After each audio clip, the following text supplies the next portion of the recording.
네, 감사드립니다.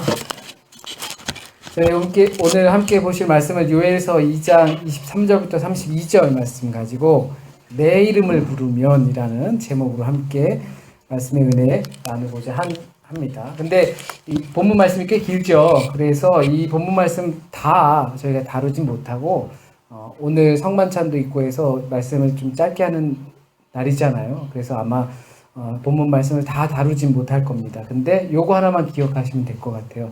내 이름을 부르면 이라는 제목입니다. 어디서 많이 들어본 톤 같지 않으세요? 네, 젊은 분들은 아마 아실 거예요. 내 이름을 부르면 내 눈을 바라봐 아실 겁니다.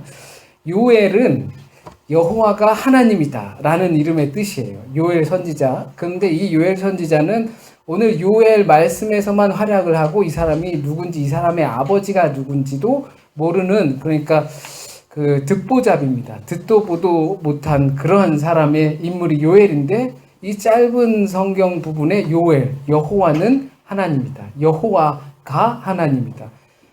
같은 은는 이가 주격과 동사로 된 말인데 많이 다르죠. 그래서 여호와가 하나님이다. 이 여호와, 요자가 여호와를 약한 줄임말이에요. 근데 이것은 여호와를 뜻하고, 엘은 우리가 엘로힘이라고 하는 잘난 척을 한번 하면 베레싯 바가 엘로힘이라고 해서 성경 첫 부분에 창세기 처음에 딱 나오는 그러니까 태초에 하나님이 만드셨다라고 할 때 하는 그 엘로힘, 그것이 바로 하나님을 뜻합니다. 여기서는 복수라서 하나님들을 뜻하지만 우리가 전체적으로 하나님이라고 합니다. 그러니까 요엘서가 말하는 여호와가 하나님이다 라고 하는 것은 여호와가 창조주이시다, 여호와가 주님이시다라는 고백과 같은 내용입니다. 이거는 그냥 들릴 수도 있지만 자세히 이스라엘 역사를 알면 이스라엘 역사 가운데 하나님을 야훼, 여호와 이렇게 부르는 사람들이 있었고, 다른 사람들은 엘로힘이라고 부르는 사람들이 있었습니다. 그런데 요엘, 여호와가 하나님이다, 여호와가 엘로힘이다 라는 말은 이 모든 게 다 정리된 상태라고 우리는 짐작해서 느낄 수가 있습니다. 요엘서가 쓰여졌던 시기는 정확히 저희가 잘 알 수가 없습니다. 이 본문 내용들을 보면 멸망하기 이전의 모습들도 나오고, 그리고 멸망하는 시기도 나오고, 포로되어서 바벨론으로 갔던 시기의 이야기도 나오고, 성벽을 다시 재건하는 이야기들도 나오기 때문입니다. 그래도 우리가 알 수 있는 건 이 요엘은 남쪽 유다에서 활동했던 사람이라는 겁니다. 그러면 이 요엘서가 전하는 여호와가 하나님이시다, 여호와가 창조주이시다 라고 전하는 이 내용의 핵심 주제가 뭘까라고 하면 요엘이 자주 쓰는 단어가 있습니다. 여호와의 날이다 라는 겁니다. 그 여호와의 날에는 분명히 이와 같은 요엘이 말하고 있는 조짐들이 나타날 텐데, 이에 대해서 예언자가 환상 가운데 본 것이 오늘 본문을 말합니다. 그러니까 여호와의 날이 임할 때, 주님의 날이 임할 때 예고하는 여러 가지 징조들 중에서 가장 핵심에 위치한 것이 오늘 본문이라고 생각하시면 됩니다. 그러면 그것을 가지고 뭘 말하려고 하는가? 여호와가 하나님이신데 그 하나님을 여호와의 날이 임하는 것들에서 그림을 그려가고 있는데, 그러면 그것을 가지고 우리에게 무엇을 말하려 하시는가? 28절 말씀에 보면 그 후에 내가 내 영을 만민에게 부어주리니 라고 하나님 말씀을 대언하고 있습니다. 내가 내 영을, 그러니까 하나님이 내 영을, 하나님의 영을 만민에게, 곧 모든 육체에게 부어주신다고 하십니다. 그 후에는, 그런 일들이 있은 그 후에는 모든 이들에게, 모든 육체에게 하나님의 영을 부어주시겠다고 합니다. 어떤 특별한 선택받은 사람만이 아니고 모든 하나님의 백성에게 하나님의 영을 부어준다고 하시는 겁니다. 하다못해 남종과 여종들에게까지도 내가 내 영, 하나님의 영을 부어주겠다라고 하십니다. 선지자라든지 제사장이라든지 아니면 방백들이라든지 아니면 귀족들이라든지 어떤 직위에 있는 사람, 특별한 사람들만 선택해서 하나님의 영을 부어주겠다 하신 것이 아니라 모든 육체, 하다못해 남종과 여종에게까지도 남종과 여종에게까지도 할 때 저희에게 피부로 느껴지는 감은 떨어지겠지만 우리가 갑과 을이라고 요즘 표현하는 거죠. 갑을 정까지도 있는데 흑수저라는 말도 쓰고요. 그러니까 흑수저들에게도 천한 사람들에게도 우리가 노예제도는 없지만 은근히 우리는 누군가에게 노예가 돼서 생활하는 그런 느낌을 받을 거예요. 을의 입장에 자주 쓰는 그런 사람들에게까지도 종에게까지도 이 말은 종이 왕이 될 수도 있다라고 표현하는 것과 같은 것입니다. 종에게 기름 부는 것, 기름 붓는 것은 왕이나 제사장에게 주는 것인데 종들에게도 내가 기름 부어 주겠다라고 하는 것과 같은 것입니다. 굉장히 혁신적인 말씀이에요. 그 후에는 내가 내 영을 모든 종들에게까지도 부어 주겠다 하시는 겁니다. 남종과 여종에게도 하나님의 영을 누구에게도 주시겠다고 하는 이 말씀은 하나님의 나라가 유형의 나라가 아니라는 겁니다. 보이는 그 나라가 아니라는 겁니다. 우리가 눈으로 보고 뭐 열쇠 따고 들어갈 수 있는 그런 나라가 하나님의 나라가 아니라는 겁니다. 만약에 그렇게 하나님의 영이 모든 사람들에게 여종에게까지도 부어준다면 우리는 하나님의 일들을 이제 오늘 말씀처럼 28절 이후의 말씀들처럼 보게 되는 겁니다.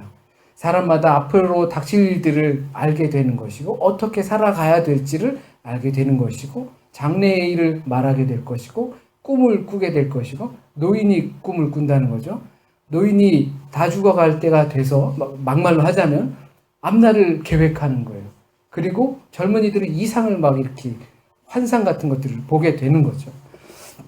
하나님의 영감을 받아서 직접 하나님의 영을 주셨으니까 이제 우리가 알게 되는 겁니다.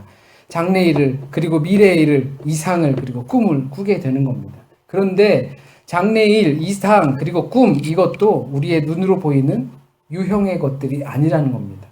우리는 이런 말씀들을 접할 때 보면 우리가 생각하는 그 유형의 일들, 내 미래의 일들, 앞으로 한 시간 후쯤에 닥칠 일들, 아니면 내가 계획한 꿈과 이런 설계들 가운데 10년 후에 내게 그려질 어떤 보여지는 내 10년 후의 내 모습, 그런 것으로 유형의 것으로 보기 쉽다라는 겁니다. 하지만 우린 그 하나님의 나라는 유형의 모습, 하나님의 영을 받아서 우리에게 모든 여종에게도 주어지는 그런 영을 받게 되면 그런 유형의 미래, 유형의 나라를 보는 것이 아니라는 겁니다. 여호와의 날이 언제인지 우리는 정확하게 알 수 없습니다. 많은 예언서에서도 이런 일이 나타나면 여호와의 날이다. 예수께서도 흑암이 나타나면 바울은 거짓이 세상을 뒤집고 판을 치면 이런 식으로 표현하고 있습니다.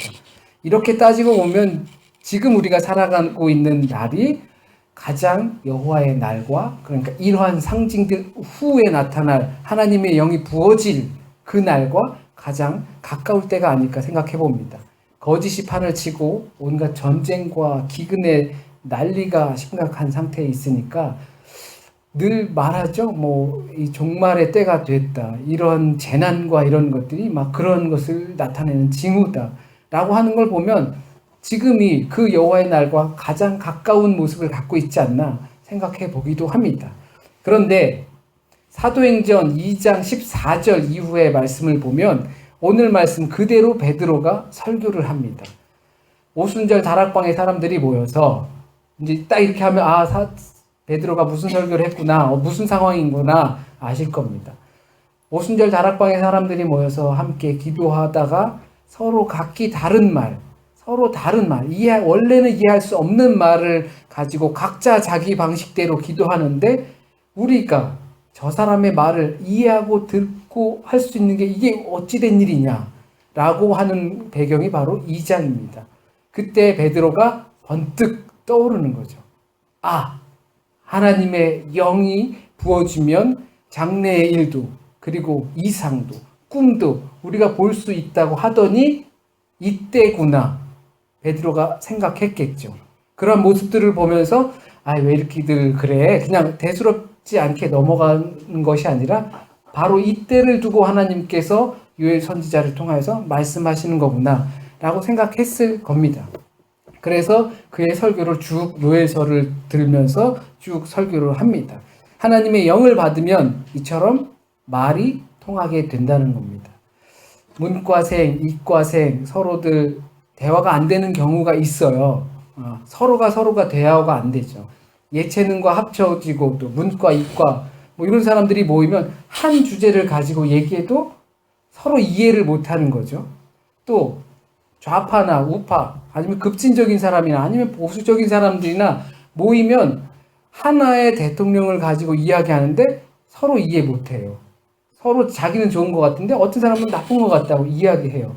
그런데 이 통한다라는 것은 이 허물이 없어진다는 겁니다. 문과생, 이과생 뭐 다 이렇게 다 서로 다른 성향의 사람들이 별 모양의 사람, 세모의 모양의 사람, 동그라미 모양의 사람들이 모였지만 하나님의 이야기를 할 때 서로 다른 이미지를 갖고 있지만 하나님의 영이 우리에게 부어져서 성령이 우리에게 임하시면 통한다라는 겁니다. 이야기가 된다라는 겁니다. 한 가지를 두고 이야기할 때 하나님의 영, 곧 성령, 하나님은 성령을 누구에게나 부어주시겠다고 하십니다. 촌놈이나 서울놈이나 많이 배운 사람이나 못 배운 사람이나 그리고 지위가 있는 사람이나 없는 사람이나 다 부어주신다고 했습니다. 다만 전제가 하나 있지요. 여호와의 이름을 부르는 자. 여호와의 이름을 부르는 자에게 하나님의 영을 부어주시고 그 하나님의 영을 부음 받은 사람들은 사도행전의 역사처럼 통하는 역사가 나타나고 또 장래일 이상과 환상을 유형의 나의 가치관대로 꾸며낸 그 유형의 것이 아니라 하나님의 참 무형의 나라를 보게 된다라는 것입니다. 성령을 받게 되면 그래서 우리는 하나님의 일을 보게 되는 겁니다. 하나님의 나라에서는 무슨 일을 하면서 사는지, 하나님의 나라는 어디에 관심을 갖고 있는지, 오순절 다락방과 같은 역사가 우리에게 나타나는 것이고 무형의 하나님 나라가 그 역사를 통해서 유형의 하나님 나라로 보이게 되는 겁니다. 여호와의 이름을 부르고 성령을 부어주시면 우리에겐 이와 같이 놀라운 일들이 나타날 줄 믿습니다. 지난주 말씀드린 것처럼 우리에게 알려주실 겁니다. 우리가 주님을 가까이 한다면 우리에게 알려주실 겁니다. 주님을 가까이 하면 하나님의 영을 받은 나로서 그렇게 살지 못한 것이 무엇일까 우리에게 알려주실 겁니다. 주님을 가까이 하면 여호와의 이름을 부르면 여호와의 이름을 부르기만 하면 행복해지고 운명이 보이고 그러는 거 아니라는 거 아실 겁니다. 옛날 제가 처음에 말씀드린 것처럼 옛날 대통령 후보가 있었죠.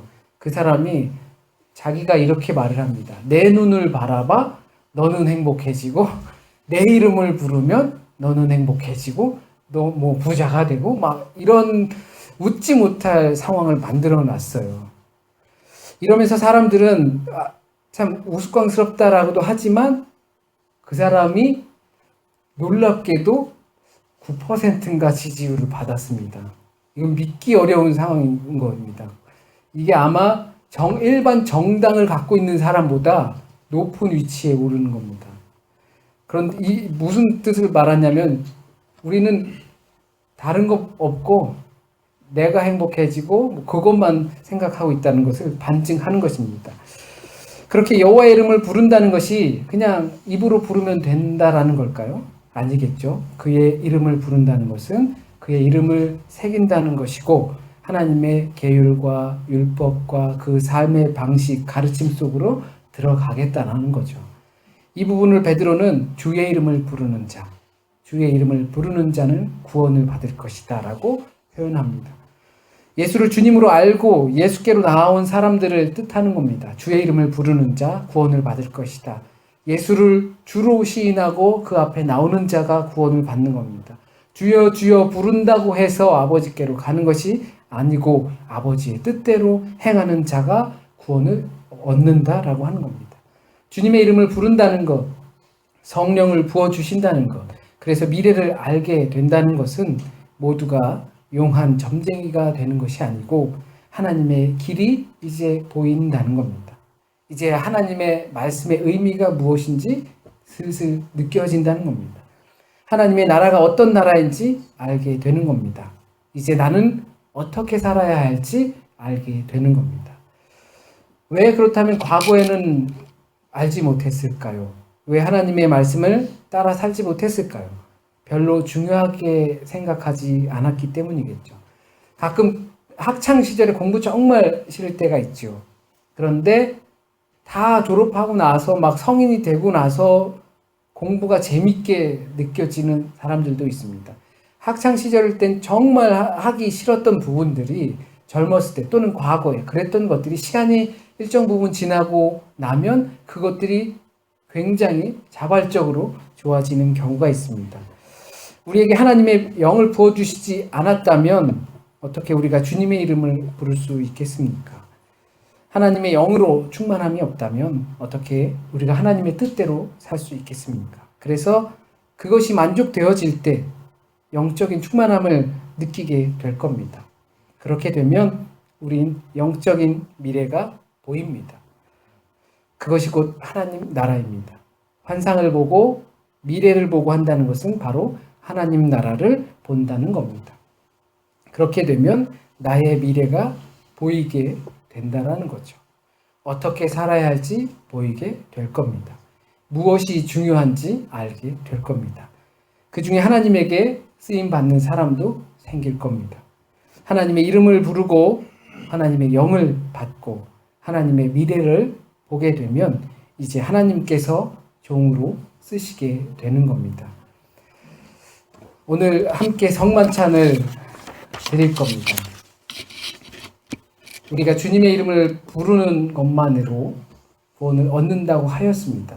믿음으로만 구원을 임하는 것이 당연한 사실입니다. 하지만 그 내면에선 내 욕심이 아니라 하나님의 나라를 꿈꾸는 것이라는 것, 그 하나님, 무형의 하나님 나라를 보게 되면 유형의 하나님의 나라를 우리가 살아가는 이 땅에서 통하는 역사가 나타나면서 만들어질 수 있다는 것, 그 보혈의 피가 그것을 바라고 있다는 것 우리가 깨달으시기 바라겠습니다.